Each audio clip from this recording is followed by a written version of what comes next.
హరి ఓం. శ్రీ గురుభ్యో నమః. హరి ఓం. విఘ్న వినాయకాయ నమః. వాగ్దేవై నమః. నమస్కారాన్ ప్రార్థయాన్ కరిష్యే.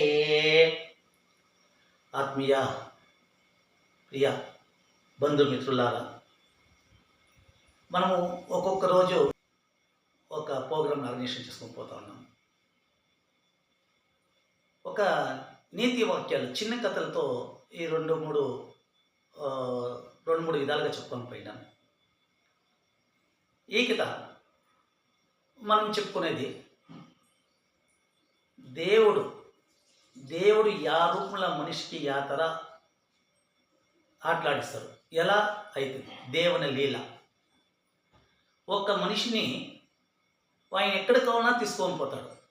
ప్రపంచంలో అతడే దేవుడు అనుకుంటారు. ఇప్పుడు మనకి ఎన్ని దేశాలు ఉందో, దగ్గర 194 దేశాలు ఉంది అంటారు మన ప్రపంచంలో 194 దేశాల్లో 194 దేశాల్లో కూడా అతనే దేవుడు అని ఇస్తారు. దేవదూత అంటారు. అతను పోయా అంటే అతనికి బ్రహ్మ రథం పెడతారు. ఒక మనిషి దేవుడి యాతర చెలగాట పడతారు అతనితో. ఆ దేవుడు ఆ రకంగా వాణ్ణి ఆటలాడించాడు. ఇప్పటికీ ఆయన సజీవంగా ఉన్నాడు. ఆయన కథ చిన్న కథ. మన ధర్మంలోనే జన్మించి మన ధర్మంలోనే ఉండి ఎందరో మహాత్ములు, ఎందరో పుణ్యాత్ములు లాస్ట్లో మన ధర్మానికే వాళ్ళు విరుద్ధంగా పోతారు. జనన మరణాలలో లెక్కకు లేదు, కానీ జననం మన ధర్మంలా, కానీ మన ధర్మానే వాళ్ళు కించపరుస్తారు. గొంతు అలాంటి వాని కథ, చిన్న నీతి కథ ఈరోజు మీతో పంచుకుంటున్నాను. మన హైందవ ధర్మంలో జన్మించిన ఆంధ్రప్రదేశ్ విజయనగరంలో చిట్టివలస చిన్న కుగ్రామం, చిట్టివలస అనే గ్రామంలో మన హైందవ ధర్మానికి ఒక పుత్రుడు జన్మిస్తాడు. ఆ పుత్రుడు కాలక్రమేణా పెద్దవాడవుతాడు. మన ధర్మాన్ని పాటించుకొని మన ధర్మంలో నిష్ఠావంతులుగా వాళ్ళు ఉంటారు. కొన్ని కారణాంతరాలు ఇంకా వాళ్ళ నాన్నగారికి, ఇప్పుడు మనం ఎవరు చెప్తూ ఉన్నామో వాళ్ళ నాన్నగారికి ఆరోగ్యం సరిలేకపోతుంది. ఆరోగ్యం చాలా క్షీణిస్తుంది. వాళ్ళు ఎన్నో చోట్ల ఎక్కడెక్కడో చూపిస్తారు. ఎక్కడ చూపిస్తానో ఆరోగ్యం ఆయనకి చేతరించుకునేది. దగ్గర 3-4 సంవత్సరాలు ఆయన చాలా కష్టపడతాడు. ఎక్కడ కష్టపడితేనే ఆరోగ్యం చేతరించుకోవాలి. ఈ మన ధర్మాన్ని కించపరిచే పరాయి ధర్మం ఉంది కదా, ఆయన ఒకరోజు అట్లా పోతుంటే ఒక ఫాదరి వస్తాడు. ఆ ఫాదరి, ఏందప్ప నువ్వు మా ధర్మానికి రా, నా చర్చికి రా, నీకేమో చెప్తాను అంటాడు. అర్థం చేసుకోండి, ఆ ధర్మంకి రాపా, నా చర్చికి రాపా అంటాడు. వీణ సరే పోతాంలే అంటే జీవనోపాయం చాలా కష్టం. ఆయన భూ తినే కష్టకాలం. సరే అనేసి వీణ అక్కడ పోతారు. ఆ ఫాదర్కి పోతే ఆ ఫాదర్ ఏమో చెప్తాడు, వీణేమో వింటాడు. అది కాలక్రమంలో అక్కడ 4-5 కితాలు పోయి వస్తే 4-5 కితాలు పోయి వచ్చిన తక్షణం వీణకి కొంచెం ఆరోగ్యం కొంచెం మేలైతుంది. ఓ ఇంకేమి అయిపోయా, మనము బాగా అయిపోతామి అనేసి ఆయన, ఆ ఫాదరి మన హైందవ ధర్మంలో జన్మించిన వాడిని, మన హైందవ ధర్మం నమ్మిన వాడిని ఆయన ఉన్నట్టే రమ్మట. ఈ యొక్క ధర్మం చెప్పేదే ఇదే నీతి. మొదట రా, 2 రోజులు రా, మళ్ళీ నీ ధర్మాన్ని వదిలే. అలాంటి మన ధర్మాన్ని వదిలి ఆయన ఈ యొక్క ఫాదరి క్రిస్టియన్ ధర్మాన్ని స్వీకరిస్తారు. క్రిస్టియన్ ధర్మం స్వీకరించడం ఆయన భార్య, ఆ భార్య పేరు సత్యలక్ష్మి, మా అమ్మ పేరు, ఈయన పేరు సత్యనారాయణ ఉండే. కాలక్రమేణా వాళ్ళ ఇద్దరు పేర్లు చేంజ్ అవుతుంది, అంటే పేర్లు మార్చుకుంటారు. కొడుకుకి ఇప్పుడు మన యొక్క ఈ కథకి ముఖ్య కారకుడు కేఏ పాల్. ఈ కేఏ పాల్ అనే ఒక చిన్న యువకుడు, 8-9 సంవత్సరాల యువకుడు ధర్మం మారినాక ఆ చర్చిలోనే వండుకొని ఆ చర్చిలోనే ఆయన పనిపాటు చేసుకొని అక్కడ ఏమీ లేకున్నప్పుడు ఆయన రోడ్ల పడిండే ప్లాస్టిక్ అది ఇది ఎత్తుకొని జీవనోపాయం చేస్తారు. చాలా కష్టకాలం. వీళ్ళన్నీ ఇస్తామంటారు కానీ ఏమి ఇచ్చారో ఏమో తెలియదు. కానీ ఆయన అట్లా ఇట్లా కష్టపడి జీవనం చేస్తారు. ఆ ధర్మంలోని ఆయన ముందుకు పోతారు. ఆయనకి విద్యాభ్యాసం అంతగా రాలే. ఈ కేఏ పాల్ అనే వాళ్ళకి విద్యాభ్యాసం అంతగా రాలే. ఆయన ఆ ఎస్ఎల్సిని ఓ 3 గీతాలు 4 గీతాలు వెళ్ళింటారు. ఆయన ఎట్లా చదువుతాడు, ఎస్ఎల్సి కంటే చదువుతాడు. మళ్ళీ ఆయనకి ఎక్కడ జ్ఞానోదయమయ్యా, ఎట్లా జ్ఞానోదయమైన ఆయనకి తెలియాలి. కానీ దేవుని లీల దాన్ని చెప్పింది. పరమాత్ముడు యా లీల ఎప్పుడు యా రూపంలో ఆడిస్తాడో మనకు తెలియదు. ఆ లీల యా తర అవుతుందో తెలియదానికి ముఖ్య కారకుడు కేఏ పాల్. ఈ పాల్ గారు ఎంత ఆయనకి దేవజ్ఞానం వచ్చినో తెలియదు. ఒక్క మంచి వాక్ కర్త అయిపోతాడు. ఇంగ్లీష్లో అనర్గళంగా మాట్లాడేవాడు అయిపోతాడు. ఆయన వాక్ చాతుర్యం అట్లా ఉంటుంది. ప్రతి ఒక్కటి ఆయన చెప్తుంటే అక్కడ జనాలు సమూహమే అయిపోతూ ఉంటారు. ఈ కేఏ పాల్ ఎన్నో మనిషి ఒక చిన్న గ్రామంలో జన్మించిన ఆంధ్రప్రదేశ్, ఉమ్మడి ఆంధ్రప్రదేశ్లో జన్మించిన ఈ కేఏ పాల్ ఎంత పెద్దవాడవుతాడంటే ఎవరు కలరంలో కయ్యేలే, ఎవరు ఊహించే కయ్యేలే. ఆయన అంత పెద్ద వాక్కర్త అవుతాడు. ఒక క్రిస్టియన్ ధర్మానికి ఇడీ 94 దేశాలకి ఒక మహాన్ ఇదైపోతాడు. అంటే శాంతి దూత. కేఏ పాల్ అన్నాడు శాంతి దూత. 194 దేశాలు కాదు, ప్రపంచానికే శాంతి దూత. ఇప్పుడు నేను మీకు చెప్పేది వీడు ఆ కేఏ పాల్ ఎంత పెద్ద శాంతి దూత ఏంటంటే జార్జ్ బుష్, బిల్ క్లింటన్,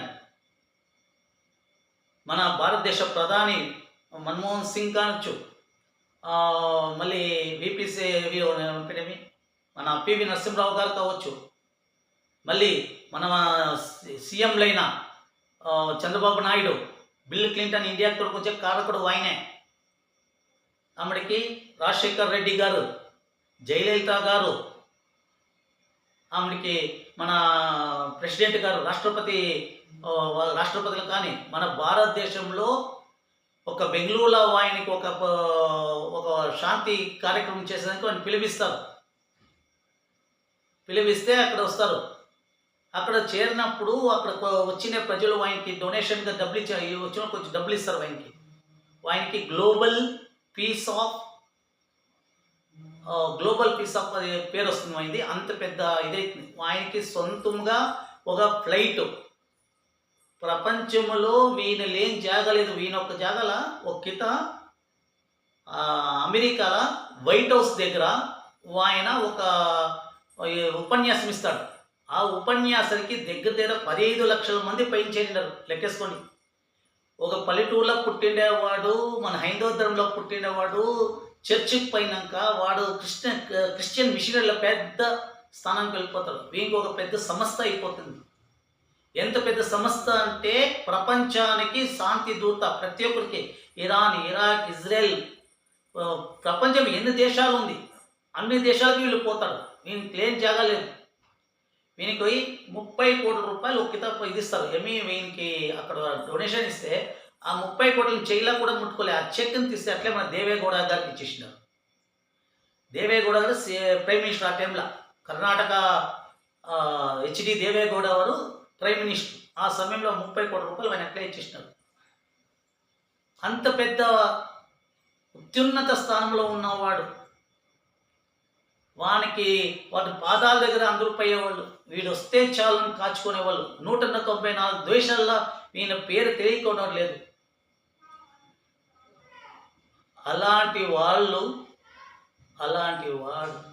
అలాంటి కేఏ పాల్ గారు మీరు యూట్యూబ్లో చూస్తే ఆయన జీవిత కథ తెలుస్తుంది. ఈరోజు ఆ రాజశేఖర్ రెడ్డి గారిని ఎదిరేసుకున్నారు, జార్జ్ బుష్ గారిని ఎదిరేసుకున్నారు. ఇంకోటి మీకు ముఖ్యంగా చెప్పాల్సింది, హైదరాబాద్లో 1000 ఏకరాల్లో ఈయన ఒక ఆశ్రమం స్థాపిస్తాడు.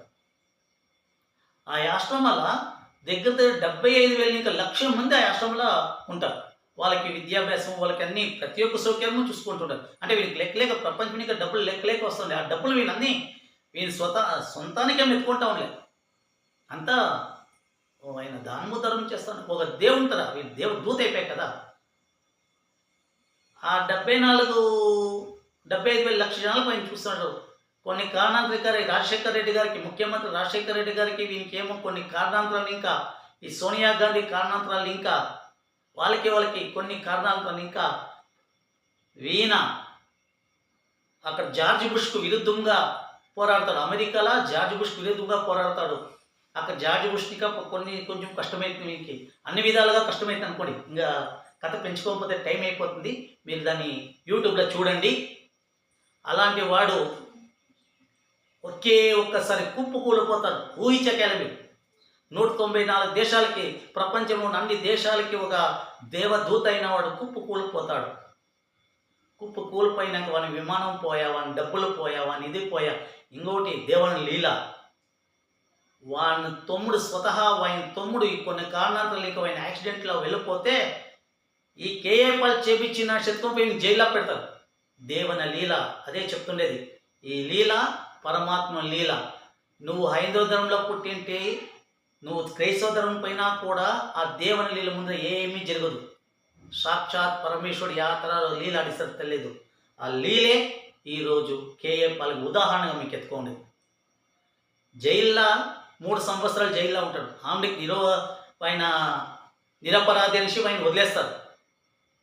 ఆయన వచ్చినా కూడా మళ్ళీ నేను ఏమైనా చేయాలనేసి ఈ యొక్క ఉమ్మడి రాష్ట్ర ఆంధ్రప్రదేశ్కి రాజశేఖర రెడ్డిపై విరుద్ధంగా ఆయన ఎలక్షన్లో నిలుచుకుంటాడు. ఆ ఎలక్షన్లో మీరు ఊహిస్తారా, ఆయన అంత జనాలకు సేవ చేసినవాడు, 194 దేశాలు తెలిసిన ప్రధాన మహాన్ దేవదూత అనే వానికి 4,000 చిల్లర ఓట్లు పడుతుంది. ఎలక్షన్లు నిలుచుకునే 4,000 చిల్లర ఓట్లు. అదే హైదరాబాద్లో 1,00,000 మందికి ఆయన సాయం చేసినాడు. కానీ ఎవరు ఏం తెలుసుకొని ఆయన సాయం తీసుకున్నారు. ఇప్పుడు ఆయన తెలుసుకుంటారా? చంద్రబాబు నాయుడు తెలుసుకుంటారా? కానీ జయలలిత గారు, కరుణానిధి గారు అని తెలుసుకుంటారా? బిల్ క్లింటన్ గారిని తెలుసుకుంటారా? ఎవరు తెలుసుకోరు. ఆ దేవుని లీల ఎవరికి ఎక్కడ ఏమవుతారులే. ఈరోజు ఎక్కడో ఉన్నాడు, ఒకరోజు మహారాజుని చేస్తారు, చక్రవర్తిని చేస్తారు. అదే చక్రవర్తిని కిందికి దింపేస్తారు మహానుభావుడు ఆ పరమేశ్వరుడు. నువ్వు యా ధర్మంలో పుట్టినావని కాదు, ఎక్కడ ఉన్నావని కాదు, పుట్టిండే ధర్మాన్ని రక్షించుకోనాల. నీవు హైందవ ధర్మంలో ఉన్నట్టే నీ యొక్క శక్తి సామర్థ్యంగా జాస్తి ఉండేమో తెలియదు మనకి. పరమాత్మ లీల కదా. అలాంటి లీల ఈరోజు ఈ కేఏ పాల్ గారు ఈ రాజకీయం చేరుకొని ఈ రోజుకి ఉన్నాడు, ఈరోజు బతికినాడు. ఒక పల్లెటూరులో పుట్టినవాడు, ప్రపంచానికి వెలుగు చాటిన వాడు ఈరోజు ఆయనకు జోకర్ అయిపోయినాడు. 2000 సంవత్సరాల వెనుక, 2005, 2010 సంవత్సరాల వెనుక ఆయనకు ఉండే ఒక అత్యుత్తమమైన స్థానాన్ని ఈరోజు అందరూ నవ్వుకుంటున్నారు. ఆయన ఆడే డ్యాన్సు, ఆయన మాట్లాడే మాటలు, అంటే ఆయన చేసిందే పీస్ ఆఫ్ దీన్ని అంత బాగా ఆయన పెంచిండే. ఆయన పోయిన జగలని యుద్ధాలు జరిగేదాన్ని కూడా నిలిపిండాడు. అలాంటి మనిషి చూడండి, పరమాత్ముడు ఏం లీల ఆడతారండి. శ్రీమన్ మహావిష్ణు లీల, పరమేశ్వరుని లీల, మన హైందవ ధర్మ లీల అంటాం కదా. ఆ మనిషి ఎట్లా పరమాత్మ లీల, ఆ లీల ఈ యొక్క పాలగారు ఈరోజు ఒక జోకర్ అయిపోయినాడు. మీరు యూట్యూబ్లో చూస్తారంటే మీరు వాడు మాట్లాడే మాటలు మన జోకర్ కింద మోసంగా చూస్తున్నారు. కానీ ఆయన నిజం చెప్పాలంటే స్థిరంగా ఉన్నాడు. ఆయన జోకర్ అన్న కూడా బేజారుపడ్డు. 194 దేశాలు ఆయన కాలం ముందు వచ్చినప్పుడు కూడా వాళ్ళు ఎలా ఉన్నో తెలియదు. కానీ ఇప్పుడు కూడా ఆయన ఒక జోకర్గానే అందరికీ మిగిలిపోయినాడు. కానీ పరమాత్మ లీల ఇలాంటి వారు ఎందరో ఉన్నారు. అందులో ఈ యొక్క పాలగాన్ని ఈరోజు ఒక నీతి వాక్యంలో మీ ముందు చెప్పినాను. ఎప్పుడూ పరమేశ్వరునికి మనము శిరస ఉంచి అతని పాదాలను సేవిస్తూ హైందవ ధర్మాన్ని రక్షించుకుంటూ ధర్మో రక్షిత రక్షిత అని మన ధర్మాన్ని మనం కాపాడుకుంటాము, మన ధర్మాన్ని మనం రక్షించుకుంటాము. ఒకరి గురించి నేను చెప్పింది ఎందుకంటే ఈరోజు ఆ యొక్క పాలు గురించి చెప్పింది ఏమంటే, మన ధర్మంలో పుట్టి ఇంకొక ధర్మంలో పోయి ఆ ధర్మంలో ఆయన ఏం సాధించినో తెలియదు. కానీ తిరిగా ఆయన దేవలీల, ఆ పరమాత్మ లీల ఈరోజు ఒక హాస్య మనిషి అయిపోయినాడు. ఇలాంటివి మనకొద్దు. మన ధర్మంలో మనం ఉంటాం, మన ధర్మం మనం కాపాడుకున్నాం. ధర్మో రక్షిత రక్షిత అంటూ శాంతి శాంతి శాంతి. మీ కలేంద్రుడు.